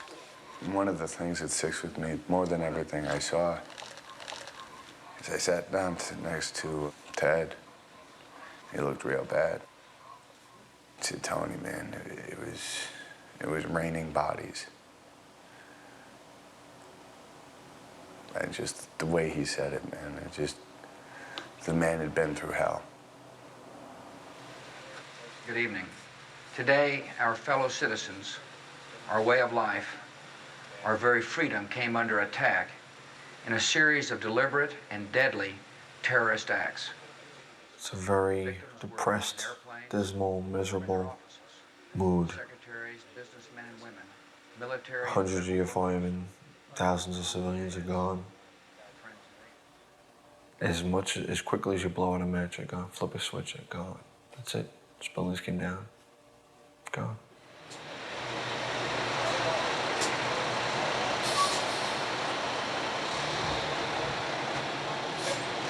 See them. It's hard to believe they're not there.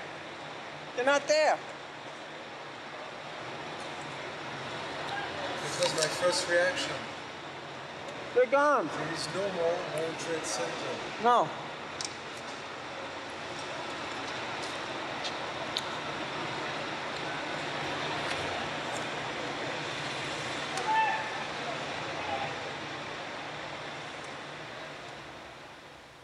It did happen, right? It's not something that I'm going to close my eyes and open them again and I'm going to see the tower, right? It's not there.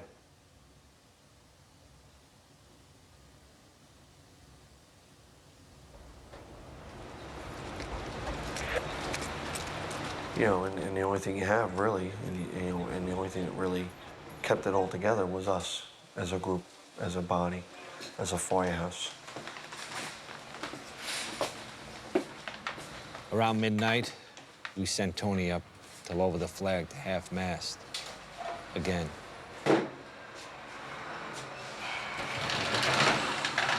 There's going to be a lot of pain to deal with in the future. I have a pretty good friend who was in my academy class, in my squad, who's among the missing. A lot of guys, we all lost friends and family. I don't want to ever have to put that thing at half-mast again for the rest of my career. That's it.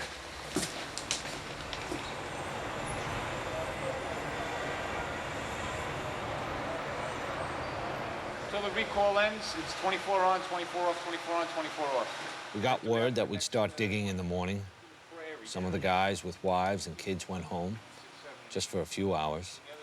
They knew it might be days before they'd see their families again.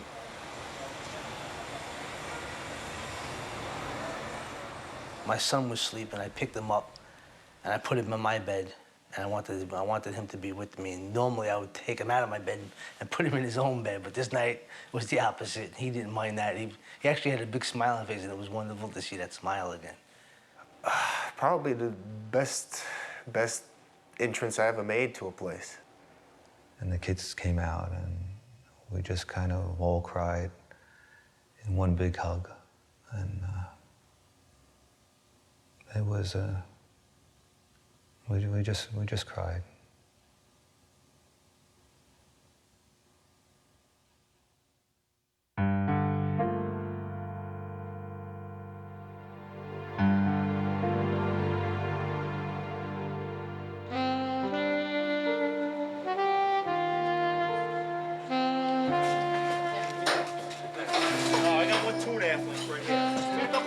We'll step all line. Okay, just let me climb up there. Keep the 3.5 in the middle so we Came back to the firehouse the next day. I couldn't wait to get back, actually, because I wanted to get down there. I figured, well, we're going to have plenty of people that are going to be trapped, for sure. We're going to get them out. We always do.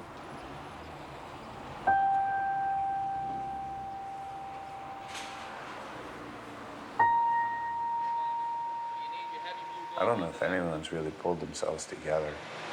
Focus on what you're doing today. I mean, time enough in a couple of weeks to really take in what happened to our guys. But today, you must focus on what you're doing.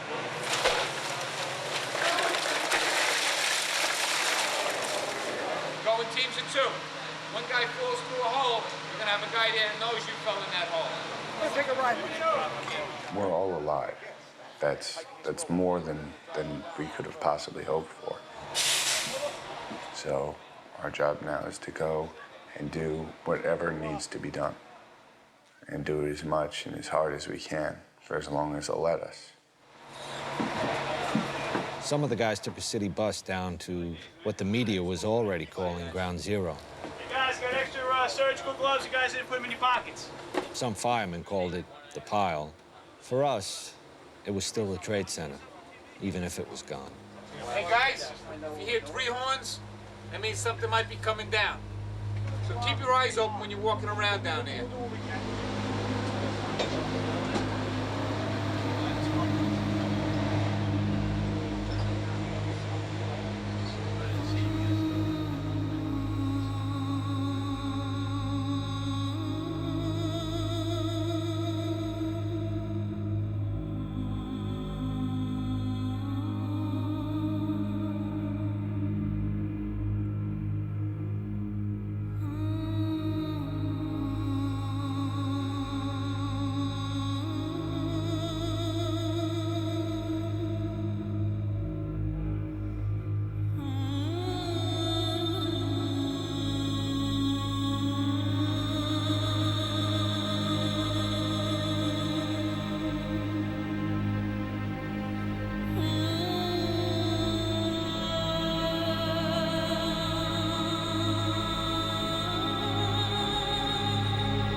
And I just realized something that I always wanted to deny is how evil can be.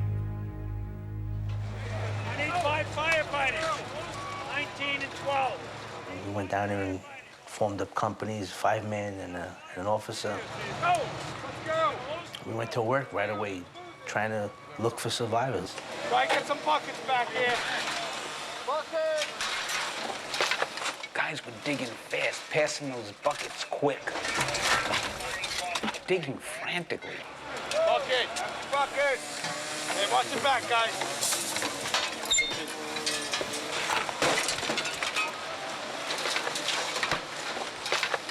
We'd be digging, and all of a sudden, everybody would say, quiet.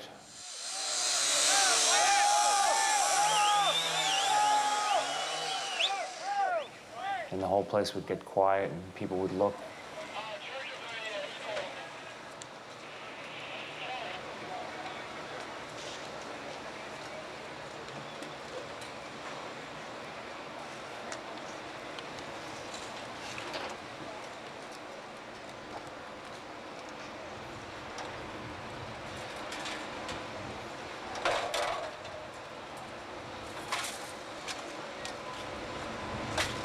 Hello?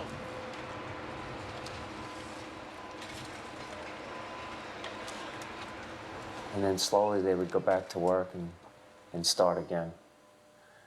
And that's how things went down there.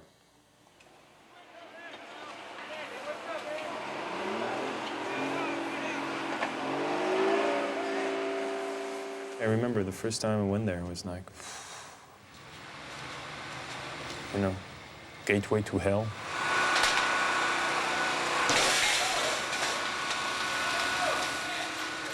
You'd never know unless you were there. But the pile itself seemed to have a life of its own. It moved and shifted underneath us. Every step you took, you could fall 30 or 40 feet into a void.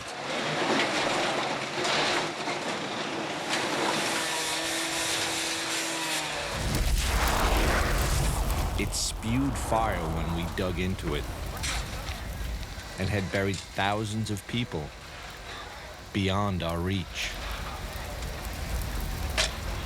All we saw was steel, and I didn't know how we were going to get below that. Like, how are we going to find anybody in this?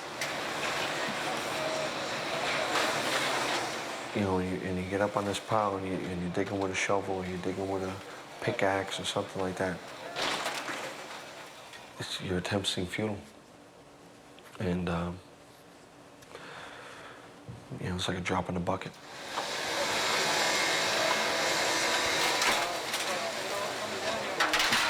But you believed in your heart there was somebody down there. And if you could have found one person, you know, that was well worth it. Need more water! Whatever risk you were putting yourself at, just to find anybody, that's what drives the guy. Try and get some buckets back here. We'd clear what we could by hand. And the iron workers would come in, cut the steel beams, and lift them out. Then we'd just start digging again.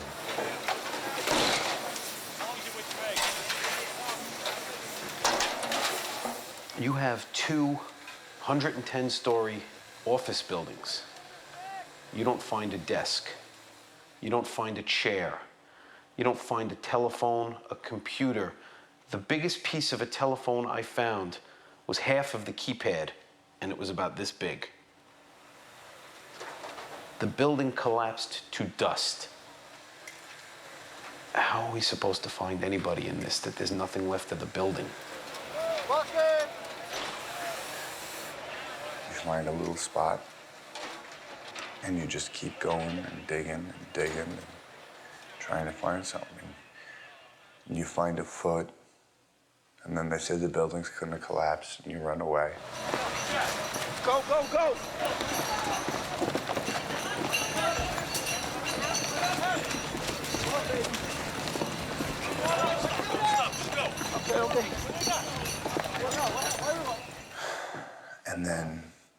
go back and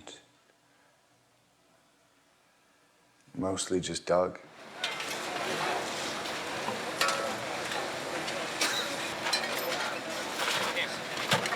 We found a body. It was a girl. She was dead. She was definitely dead. All her clothes had been burned off her. She looked to be pregnant. Some people thought maybe she was just bloated, but I don't think so. She was encased in rubble. And we had her about halfway uncovered. We had getting the body bag ready, and then they told us to run. And we ran. So I never got to see if they got her out. It would have felt good saying, all right, at least I got one person out. One family will be able to have a decent funeral.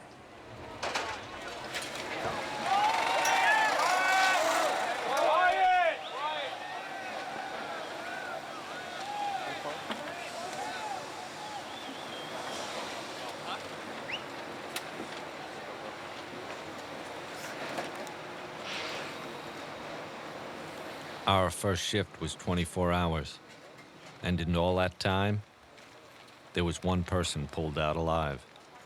One. It was beyond discouraging. It was even hard to understand.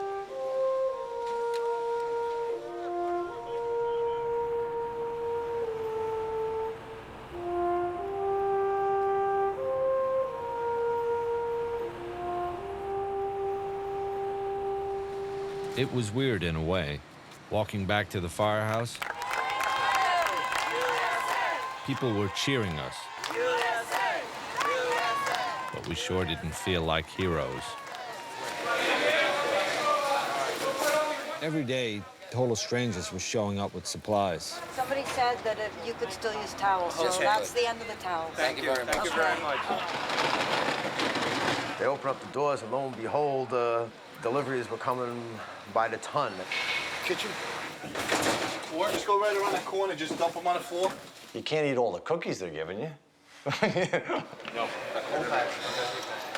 I know it's early in the operation here, but I just wanted to thank everyone for all the hard work that they've been doing. How we're here, only God knows.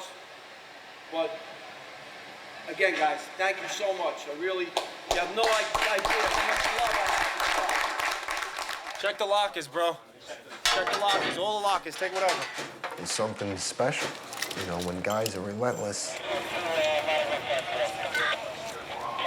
And just going back and forth, guys with nails in their hand, taping it up, gashes, blood everywhere, just taping it up and saying, let's go back, let's see what we can do to make this situation a little better.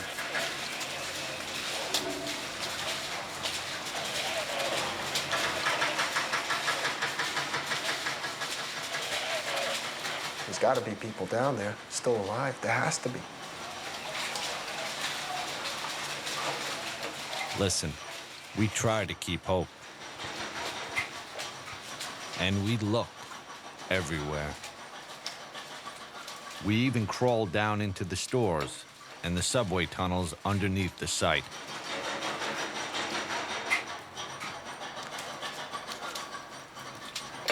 But as days turned into weeks, you began to accept. There just wasn't anybody to find. But we never stopped looking. Hey, Chief. Yes, sir. We got another body over here. Firemen deal with ugly things every day. It's part of the job. But this was worse. You got that body bag? Day after day, it pushed guys to their limit, maybe past it.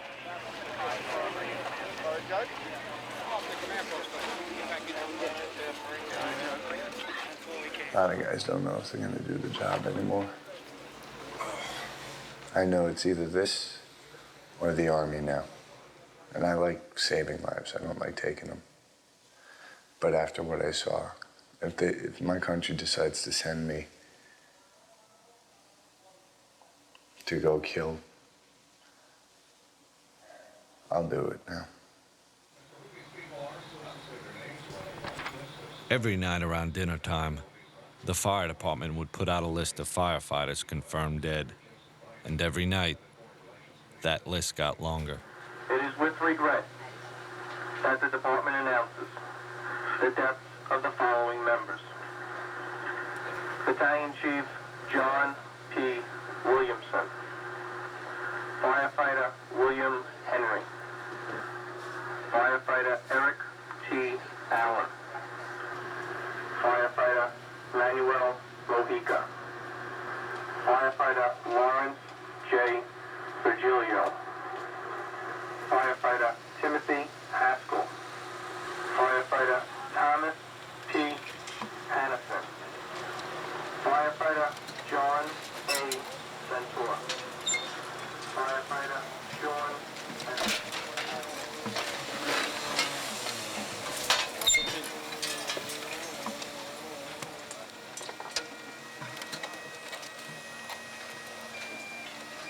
We lost so many people that everybody has lost dear friends, and not just one or two, but dozens.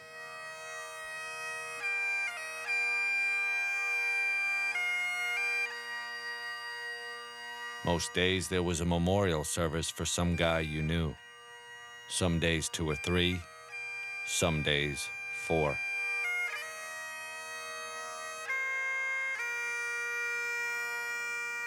One of those services was for Kevin Pfeiffer, the chief's brother.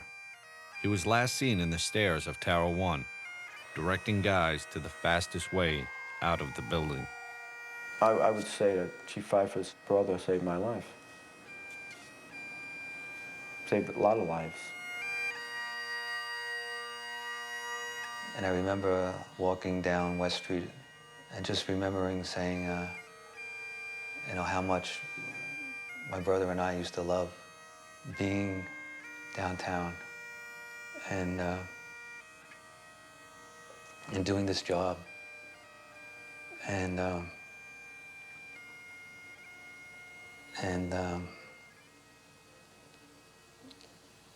how now I didn't love it anymore.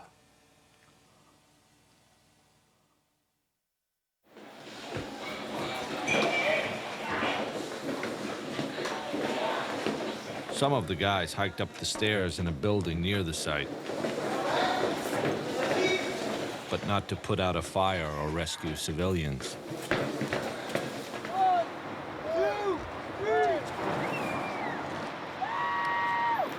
They made the climb to lift our spirits.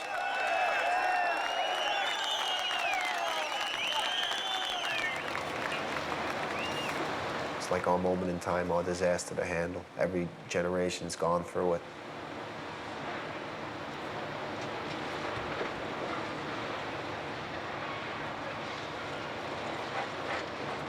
Some struggle more than others.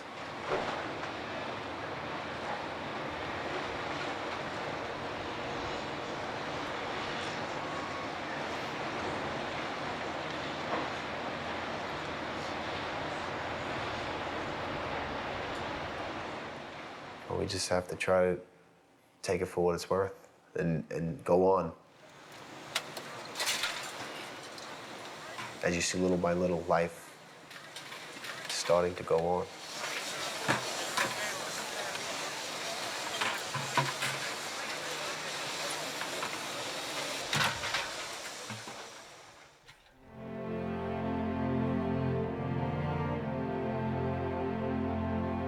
A few weeks passed, and we got new rigs. Well, used rigs, to replace Engine 7 and Ladder 1.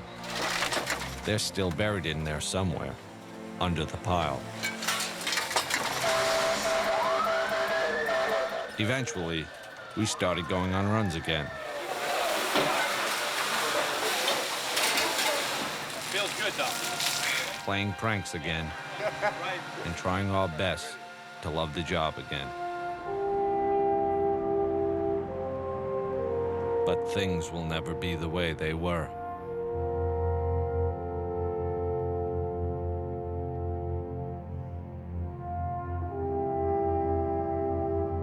Every now and then still wonder, is it really true, you know?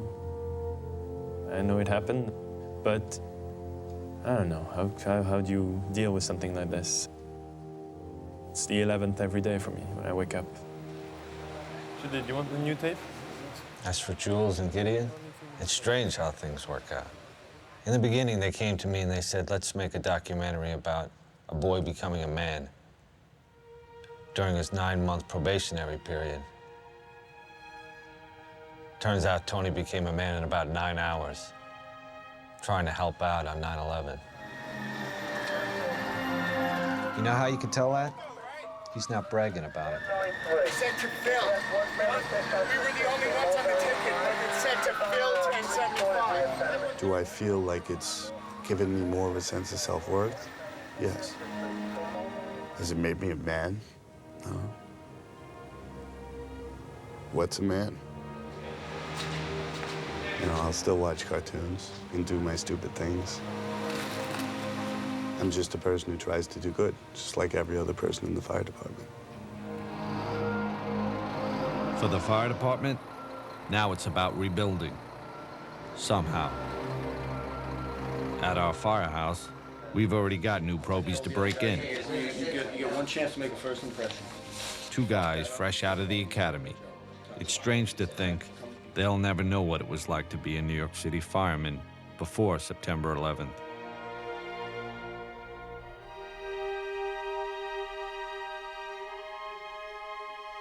And they'll never really understand what we lost that day. All we can do is tell them the stories and show them the tape.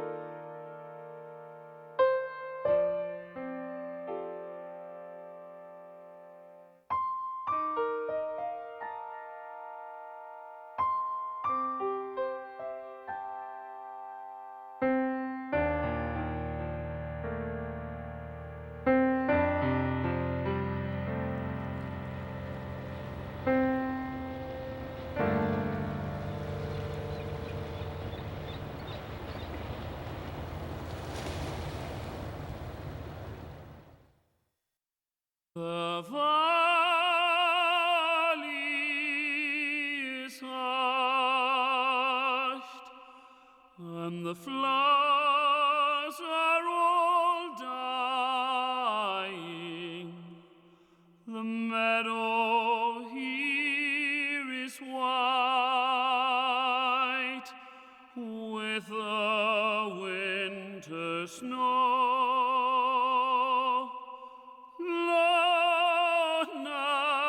I stand in the place where Danny's lying. I say a silent prayer. Somehow I know he hears me there. So soft I thread above him, so now he sleeps in peace. He hears Danny's voice no more. Oh, Danny boy, the pipes are calling from glen to glen and down the mountainside. The The summer's gone, and all the flowers are dying. 'Tis you, must go, and I must bide. But come you back when summer's in the meadow, or when the valley's hushed and white with snow. 'Tis I'll be here in sunshine or in shadow. Oh, Danny boy, I love you so. And when you come, and all the flowers are dying, and I am dead, as dead I well may be, you'll come and find the place where I am lying, and kneel and say an Ave there for me, and I will hear the soft you thread above me,